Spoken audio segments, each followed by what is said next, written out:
Today we are talking about anxiety. And I know that some of us have probably felt a little less anxious now that we're on the other side of Inauguration Day. That's a good thing. It's nice to have some of that anxiety go away.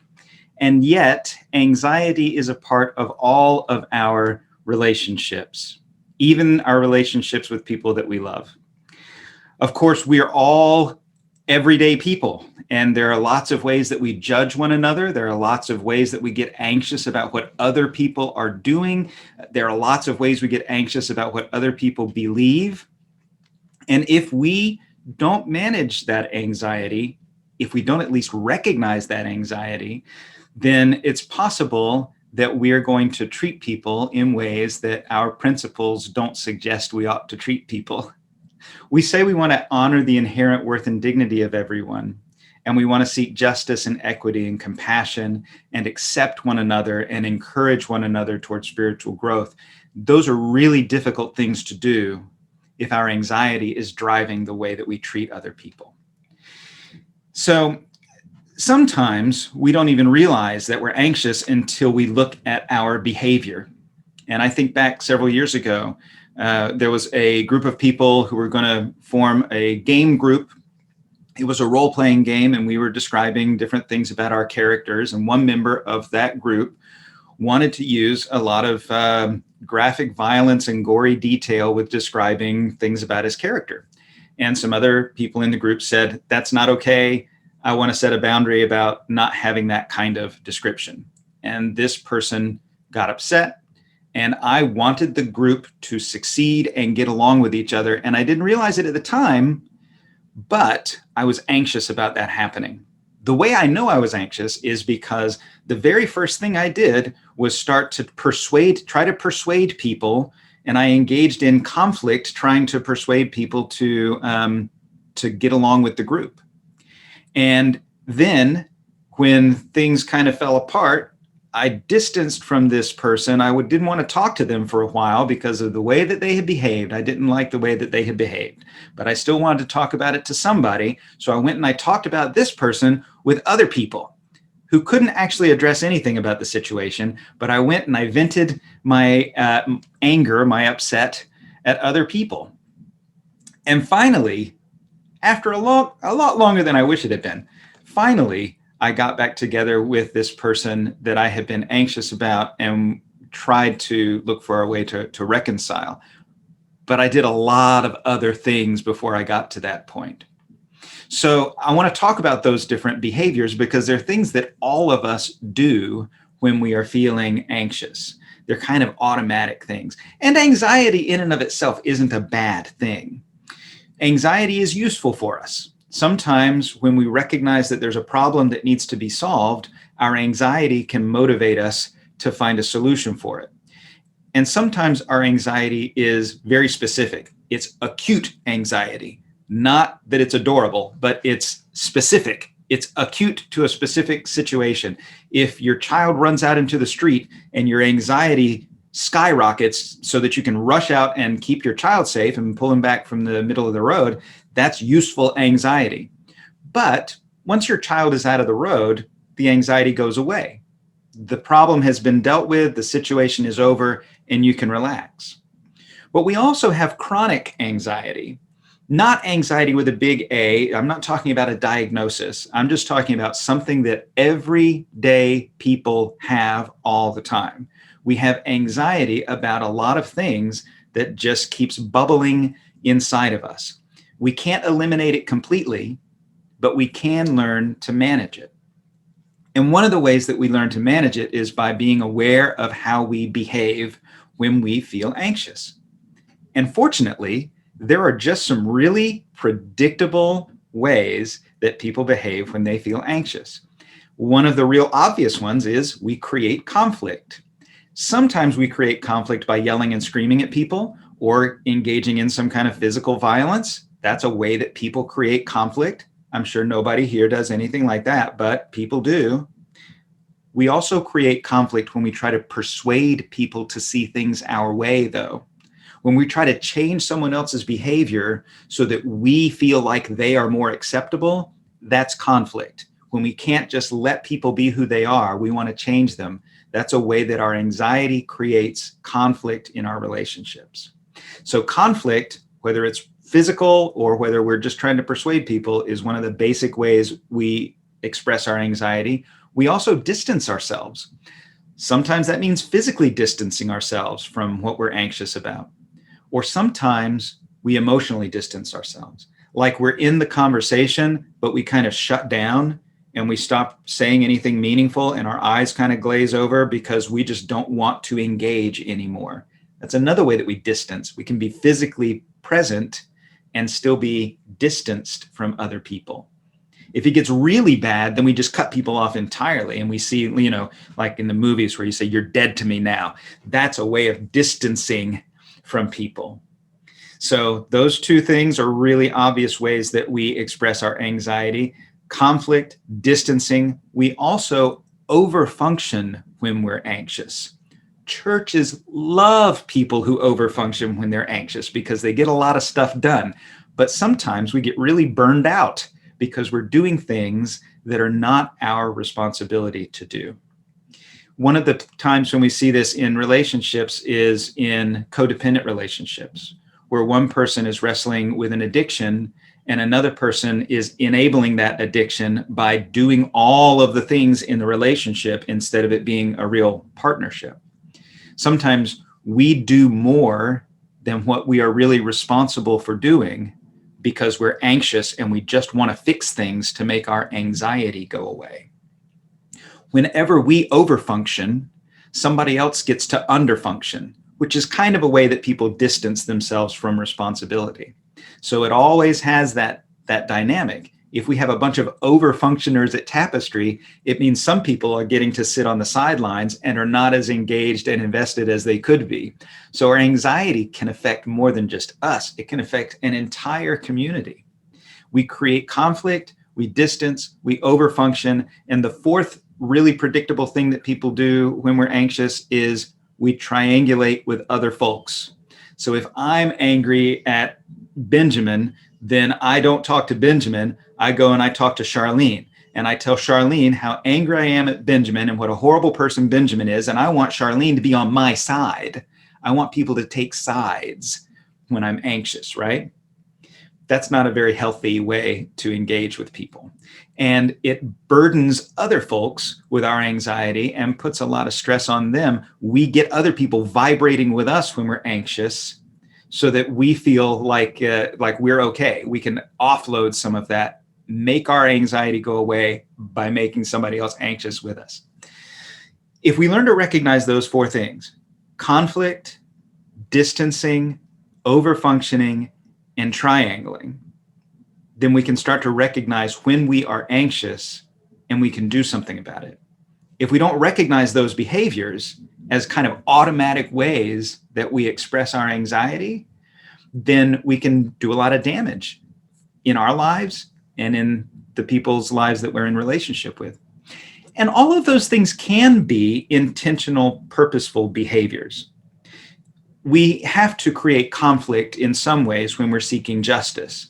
We take a stand and we say, this is not okay in our society. To have racial discrimination is not okay. To discriminate against people who are transgender is not okay. And if somebody thinks it is okay, our stance of justice creates conflict in order to motivate things to change. But that's an intentional stance that we choose based on our values. It's not something that we just do automatically because we're anxious about something. There might be times when we say intentionally, I need to step away from this situation to kind of catch my breath and get my bearings because I'm getting overwhelmed. And so stepping back and taking some distance can be really healthy for us if we're willing to then go back into the situation and repair things and deal with things healthily. Sometimes we choose to overfunction in our relationships consciously because we recognize that somebody is in a difficult place and they need us a little more than usual. And so we say, I'm going to do a little more because I care about this relationship or this community, and I'm going to do a little more, and I'm going to put some boundaries on it. But it's going to be intentional. It's not going to be just because I want my anxiety to go away. And even triangles can be healthy. We can go to someone else and say, hey, I'm facing this situation. I know you're not a part of it, but I need help figuring out how to deal with it. Charlene, can you help me figure out how to talk to Benjamin in a meaningful way so that we can mend this? And that can be a really helpful way that we use triangles in our relationships. But all of those are intentional actions. When we do it out of anxiety, it's not intentional. It's automatic, and we might not even notice we're doing it until we're in the middle of it, or even maybe a day or two later, or a week later. But if we start noticing it after the fact, we can get better at noticing it even as we are starting to act with conflict, distancing, overfunctioning, triangling, whatever it is that we're doing when we're anxious. And we can also be anxious about things we're looking forward to. We can be anxious about good things. We're not just anxious about bad things in our lives. We get anxious about things that we're looking forward to. If we're going into a new job, if we're moving to a new community, if we're getting engaged with a new circle of friends, there might be lots of things we're looking forward to about that. And we can be anxious about how we're going to be received, about how well we're going to do, about all kinds of things. And so recognizing these behaviors can help us start new things well and look forward to the things that are really exciting in our lives. And a lot of it has to do with the meaning that we make. We are meaning-making machines. Human beings love to make meaning about everything. And so when something happens in our lives, we interpret it. We make it mean something. If I send out an email that says, hey, I'm moving on next Saturday and I need help moving some boxes, who's going to help me? And I send it to a dozen people and nobody responds, I might start making a lot of different meanings about that email and nobody responding. Maybe they don't like me as much as I thought they did. Maybe they didn't actually get the email because it went into their spam folder. Maybe they're expecting that somebody else is going to step up first. And so everybody's just waiting for somebody else to step up. Maybe I have offended them in some way. Maybe I have done something wrong and these 12 people are waiting for me to apologize. Maybe they've all got plans on the Saturday that I need them to help and they're just afraid to tell me. I could make it mean anything that my little brain conceives of and still not know the truth. But I might get anxious about all of that because of the meaning that I make in that situation. Another way to think about the meaning that we make is to ask, what movie am I in right now? Because we might be in the same situation as other people and feel like we're telling entirely different stories. I remember the first time I saw this idea, it was expressed by Starhawk, and she was talking about Christmas with her daughter. And Starhawk, felt like she was in It's a Wonderful Life, and her daughter felt like she was in like a Cinderella story with wicked stepmother and wicked stepsisters, and it was just a burden to her to decorate the house for Christmas. They had completely different meanings about what it meant to decorate the house for Christmas. We have different stories that we tell, even about what it means to be part of Tapestry. What movie are you in right now? What movie are you in with your family? Because chances are your family doesn't think they're in the same movie that you think you're in. But if we can say, this is the story that I think I'm telling right now, we might recognize some of the things that are making us feel anxious. So what do we do if we want to minimize the destructive force of anxiety? What is the antidote to all of this? Well, there are 3 A's. We're talking about anxiety and an antidote. So there's 3 A words that I want to suggest to you today. And the first one we've already been talking about, and that's be aware. Our awareness is the first thing that we need to do. We learn to see anxiety in our own behavior. We can be curious about it. We don't have to judge ourselves. It's not a shameful thing. Everybody feels anxious sometimes. It's just normal. But when we're aware that we're doing it, and when we're aware of how we're doing it, then we can start to make a shift. So being aware of it, even being aware of other people's anxiety, can help us be more connected. Because when I see somebody creating conflict, my reaction might be to judge them, to be afraid of them, to be in conflict right back at them. But if I recognize, oh man, they must feel really anxious right now, I can have more compassion for them. I can be more curious about what's going on in their life, and I can try to find a way of being engaged with them safely, even though I might not like their anxious behavior. And that's the same thing if I see somebody distancing from me, or if I see somebody over-functioning. If I'm aware of it, then I can be more connected and compassionate and engaged with that person without letting my own anxiety get triggered by it. So awareness is the first step of our antidote. And then we have to address our anxiety. This might be as simple as taking a step back and taking a breath or two. Just taking a conscious breath might be all we need to do to reset ourselves. We might need to do something else to address our anxiety, like that distancing for a time and saying, okay, I want to revisit this on Tuesday. I can't talk about this right now, and I need to really think through what I feel. So can we revisit this in a few days and come back into the situation with fresh eyes? Maybe we do want to vent our anxiety to somebody else who is willing to be vented to and knows what their role is and is neutral to the situation. It's not okay for me to just go to Charlene and say, hey, Charlene, I got to tell you this thing, and then just vomit my anxiety all over her. That's not a very kind thing to do. But if I say, hey, Charlene, I'm anxious about something, can I just get it out of my system and you just listen? I don't need you to fix it. I just need you to listen. And I know that's asking a lot. But she might say, yeah, sure, go ahead. Or she might say, no, you have other friends, go talk to one of them. And that's okay too. But if we can vent our anxiety to a willing, neutral party, sometimes that can help us work through what's making us anxious and figure out what we want to do next. So we need to be aware of it, and then we need to address it in some way, and then we decide how to act. Awareness, address, act.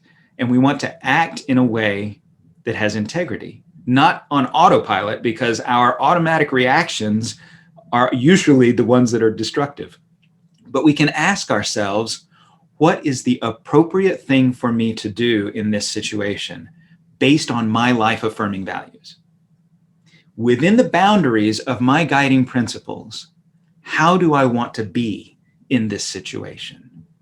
Our UU principles provide really meaningful boundaries for our actions. If you don't have any personal guiding principles, you can look at our 8 principles as Unitarian Universalists and say, I wonder what it would look like if I were to create justice and equity and compassion in this situation, instead of just going off the rails with my anxiety. What would it look like if I were to welcome this person and accept them and encourage them to grow spiritually? What would it look like if I were to honor the inherent worth and dignity of these other people in a meaningful way? Those principles provide boundaries for us so that we will know how we want to be, and we can decide how to act intentionally in a situation, even if we're still feeling a little bit of that anxiety. Knowing what we want to do, making a plan for how we want to act with integrity, can help us do something about our anxiety, because it gives us a choice. We don't have to create conflict. We don't have to distance. We don't have to triangulate. We don't have to overfunction, because there's this other option that lines up with our values. So even though our community may feel a little less anxiety because things have settled down after the election, there are still going to be things in our lives that make us anxious. Some of it might be the way that we heal as a nation, because there is still a lot of division. We might want to distance ourselves from anybody who thinks differently than us because it just feels safe. But we're in relationship with those people too. We might want to create conflict and just force other people to see things our way, or just beat them over the head with facts until they agree with us. But I got to tell you, that does not work. It hasn't worked for me, And believe me, I've tried it a lot. But there are other ways that we can be connected and compassionate and see other human beings and recognize their inherent worth and dignity, even when we don't like the way they're behaving. And there are ways that anxiety is going to crop up right here at Tapestry and in our families and in our personal relationships. And if we can be aware of what we are doing when we feel anxious, and if we can address it in a safe way and act with intention and integrity, then our anxiety will have a lot less power in our lives because we're able to manage it well. I hope that you have the courage and the willingness to do so in your life so that all of your relationships get better, and you might even teach the people around you a thing or two about how they can feel less anxious and manage their anxiety just by modeling it and setting a good example. May it be so for you. Amen, and blessed be.